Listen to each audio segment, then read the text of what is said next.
Psalm 78. Give ear, O my people, to my law. Incline your ears to the words of my mouth.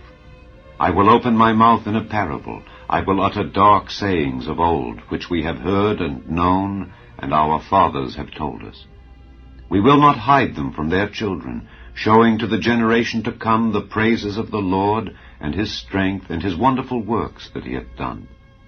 For he established a testimony in Jacob, and appointed a law in Israel, which he commanded our fathers, that they should make them known to their children, that the generation to come might know them, even the children which should be born, who should arise and declare them to their children, that they might set their hope in God, and not forget the works of God, but keep his commandments, and might not be as their fathers, a stubborn and rebellious generation, a generation that set not their heart aright, and whose spirit was not steadfast with God.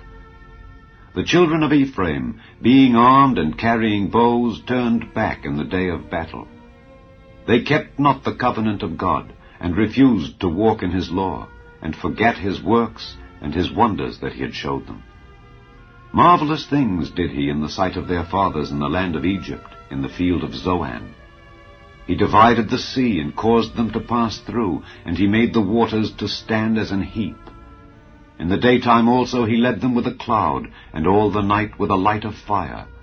He clave the rocks in the wilderness, and gave them drink as out of the great depths. He brought streams also out of the rock, and caused waters to run down like rivers.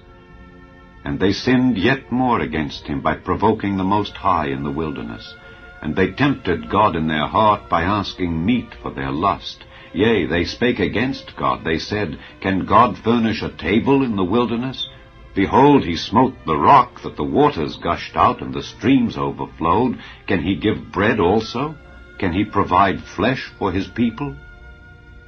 Therefore the Lord heard this, and was wroth. So a fire was kindled against Jacob, and anger also came up against Israel, because they believed not in God, and trusted not in his salvation, though he had commanded the clouds from above, and opened the doors of heaven, and had rained down manna upon them to eat, and had given them of the corn of heaven.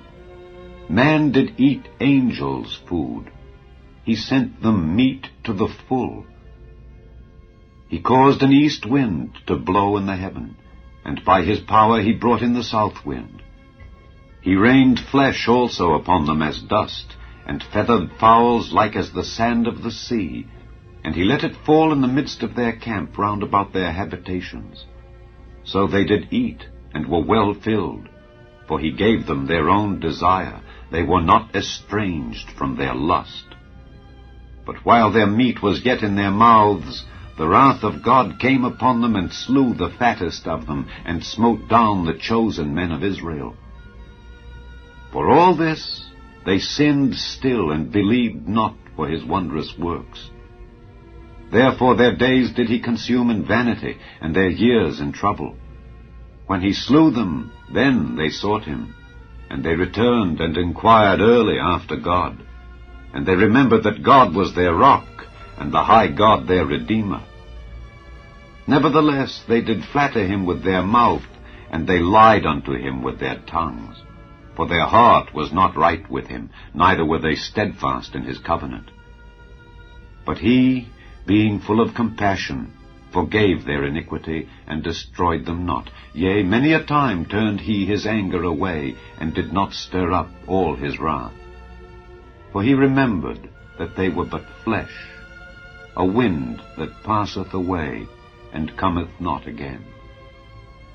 How oft did they provoke him in the wilderness, and grieve him in the desert? Yea, they turned back and tempted God, and limited the Holy One of Israel. They remembered not his hand, nor the day when he delivered them from the enemy. How he had wrought his signs in Egypt, and his wonders in the field of Zoan, and had turned their rivers into blood, and their floods that they could not drink. He sent divers sorts of flies among them, which devoured them, and frogs which destroyed them. He gave also their increase unto the caterpillar, and their labor unto the locust. He destroyed their vines with hail, and their sycamore trees with frost.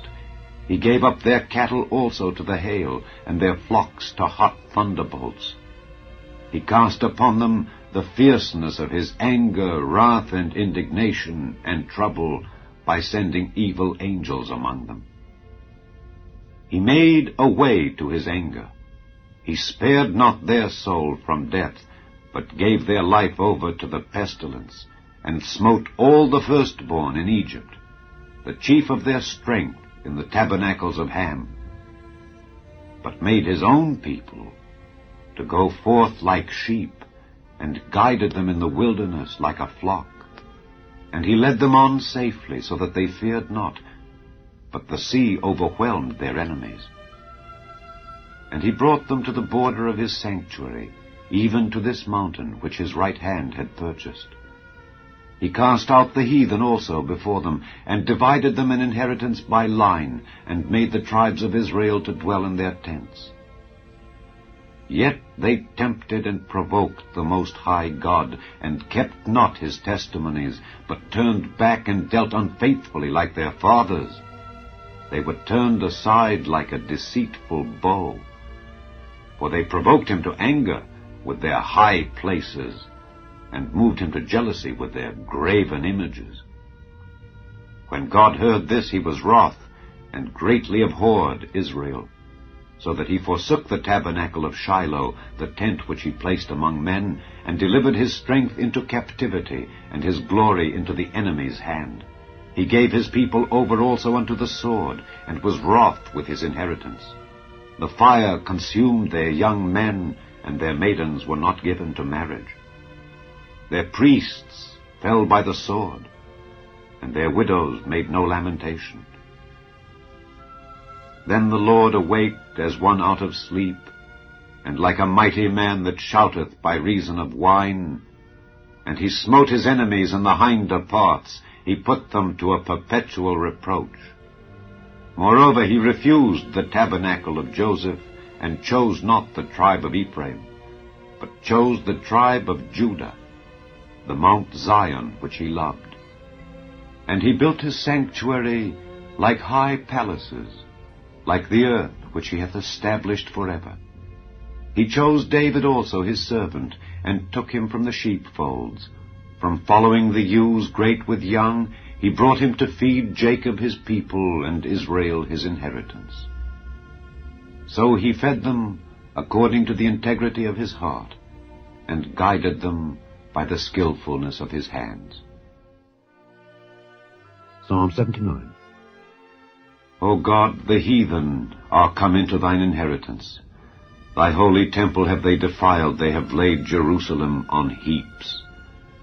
The dead bodies of thy servants have they given to be meat unto the fowls of the heaven, the flesh of thy saints unto the beasts of the earth. Their blood have they shed like water round about Jerusalem, and there was none to bury them. We are become a reproach to our neighbors, a scorn and derision to them that are round about us. How long, Lord? Wilt thou be angry forever? Shall thy jealousy burn like fire? Pour out thy wrath upon the heathen that have not known thee, and upon the kingdoms that have not called upon thy name. For they have devoured Jacob, and laid waste his dwelling place. O remember not against us former iniquities. Let thy tender mercies speedily prevent us, for we are brought very low. Help us, O God of our salvation, for the glory of thy name, and deliver us, and purge away our sins, for thy name's sake. Wherefore should the heathen say, Where is their God? Let him be known among the heathen in our sight by the revenging of the blood of thy servants which is shed. Let the sighing of the prisoner come before thee. According to the greatness of thy power, preserve thou those that are appointed to die, and render unto our neighbors sevenfold into their bosom their reproach, wherewith they have reproached thee, O Lord. So we, thy people, and sheep of thy pasture, will give thee thanks forever. We will show forth thy praise to all generations.